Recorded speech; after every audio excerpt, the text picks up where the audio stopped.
Hello, good morning students. मैं नरेंद्र कुमार आज आपके सामने कक्षा 6वीं 7वीं और 8वीं से संबंधित हिंदी व्याकरण से चैप्टर लेकर चलेंगे। चैप्टर का नाम है वर्ण विचार, यानी कि वर्ण पर विचार करेंगे।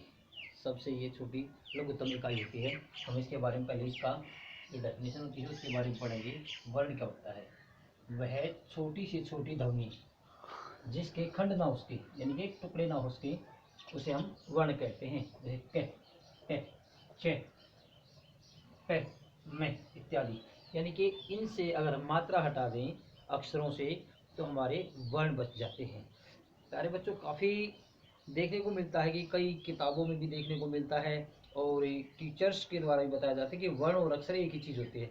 लेकिन इसको अगर हम गहराई से देखें तो वर्ण और अक्षर दोनों अलग अलग चीज़ें हैं। वर्ण के तो टुकड़े नहीं हो सकते, लेकिन अक्षर के टुकड़े हो सकते हैं। जैसे मैंने टुकड़े किए इसके अंदर जो ये स्वर मिल गया, ये इसके टुकड़े हो गए हैं इस व्यंजन के। तो यहाँ अक्षर के टुकड़े हो सकते हैं लेकिन वर्ण के टुकड़े नहीं हो सकते। प्यारे विद्यार्थियों, आप ध्यान देना। अब हम इससे आगे चलते हैं, वर्ण से आगे, कि वर्णमाला क्या होती है। वर्णमाला क्या है? वर्णमाला यानी कि ये तो पहले वर्ण के बारे में पढ़ा, अब इनकी माला यानी किसी भी भाषा की, यानी कि सभी भाषाओं की बात की गई यहाँ पर। किसी भी भाषा के सभी वर्णों की व्यवस्थित तथा क्रमबद्ध समूह को वर्णमाला कहा जाता है। यानी कि वो वर्णों का समूह जो है व्यवस्थित भी होना चाहिए और क्रमबद्ध भी होना चाहिए, उसको हम वर्णमाला कहेंगे। किसी भी भाषा की बात की हमने यहाँ पे। हिंदी में जो वर्णमाला की ध्वनि होती है वो दो प्रकार की होती है। कितने प्रकार की होती है? दो प्रकार की, जिसमें पहला होता है स्वर और दूसरा होता है व्यंजन। यानी कि स्वर और व्यंजन। हिंदी की बात कर रहे हैं यहाँ पर। सबसे पहले हम स्वरों के बारे में बात करेंगे कि स्वर क्या होते हैं।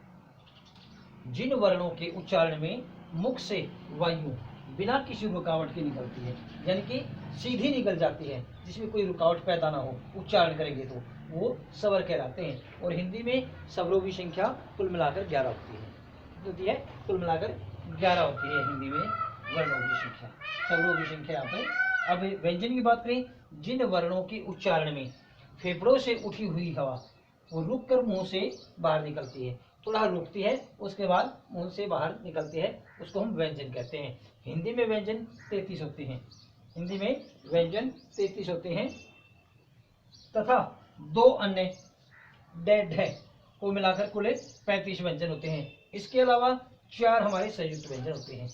इसके अलावा 4 संयुक्त व्यंजन होते हैं जो स्वर और व्यंजन के मिलने से बनते हैं। क्ष, त्र, ज, श्र, ये 4 प्रकार के हमारे संयुक्त व्यंजन होते हैं। इस प्रकार अगर हम कहें तो हमारी जो वर्णमाला है हिंदी की, उसमें कुल मिलाकर 52 वर्ण होते हैं।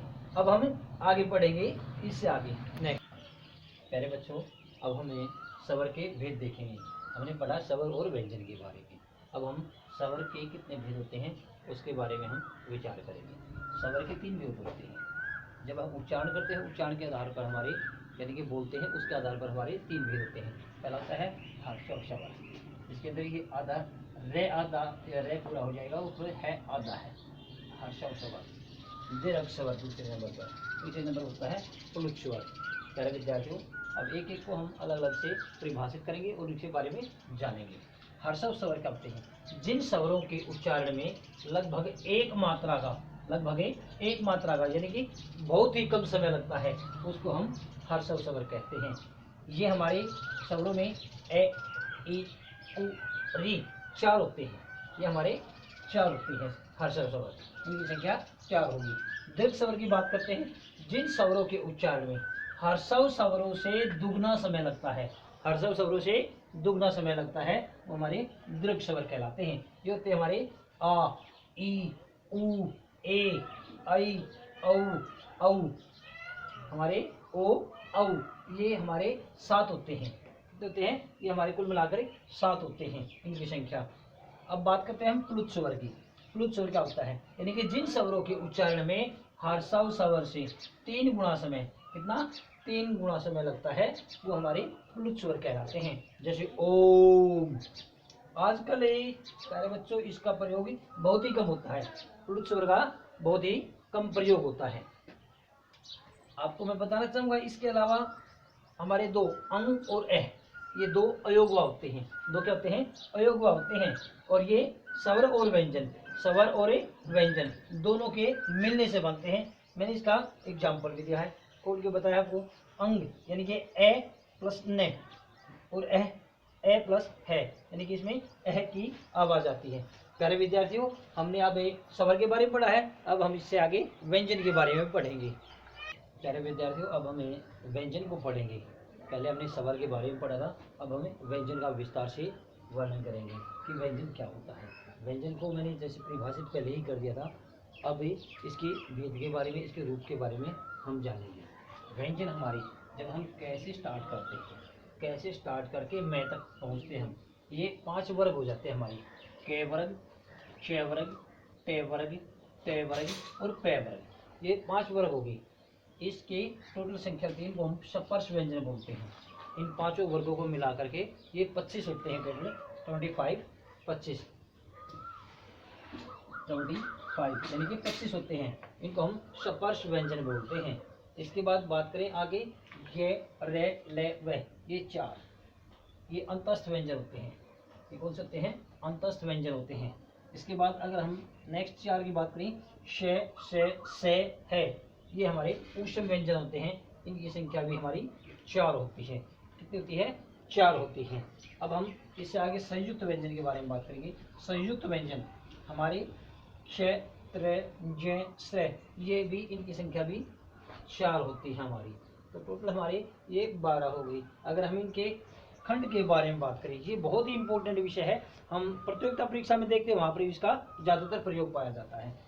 इसके टुकड़े रहे के जमा शे जमा ए, त्रे ते जमा रे जमा ए, गे जे जमा में या जमा में ए। प्यारे बच्चों, इसको आजकल गे से ज्ञानी इस तरह से बोलते हैं। इसका शुद्ध प्रयोग बहुत ही कम देखने को मिलता है, लेकिन जैसा कि प्रचलन है, प्रचलन के आधार पर ही हम इनका प्रयोग करते हैं। श्रे शे प्लस रे प्लस ए।